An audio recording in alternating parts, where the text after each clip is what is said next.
Noong unang panahon, may isang mahirap na pamilya na naninirahan sa isang maliit na baryo sa gitna ng kagubatan. Hindi sapat ang kinikita nila upang matugunan ang kanilang pangangailangan sa araw-araw. Hindi rin sapat ang kanilang pagsasaka dahil sa mga pabago-bagong panahon na hindi nila kayang kontrolin. Isang araw, naglakbay ang ama ng pamilya upang humanap ng ibang paraan upang matugunan ang kanilang pangangailangan.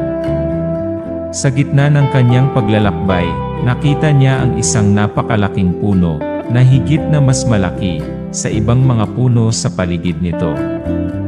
Ang puno ay mayroong napakaraming prutas na nagkalat sa likod nito. Hindi niya mapigilang mapangiti dahil naisip niya ang mabuting dulot na maidudulot nito sa kanilang pamilya. Sa tingin ng ama ng pamilya, ay binigyan ng Diyos ang puno ng mga napakaraming prutas na maaaring pakinabangan ng sino man. Natuklasan niya na may sapat na prutas sa malaking puno upang matustusan ang kanilang pangangailangan at makatulong pa sa iba. Nang umuwi siya, sinabi niya sa kanyang pamilya ang kanyang natuklasan.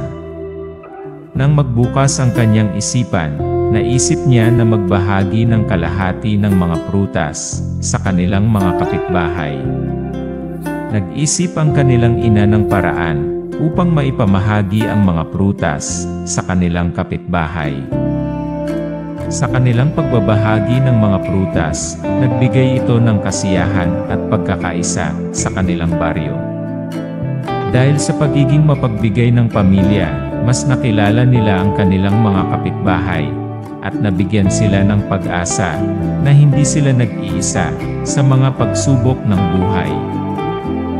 Napagtanto ng pamilya na hindi lamang ang kanilang pangangailangan ang dapat nilang pagtuunan ng pansin, kundi pati na rin ang kanilang mga kapitbahay. Sa bawat pagkakataon na mayroon silang biyayang natatanggap, hindi sila nagdadalawang isip na ibahagi ito sa iba.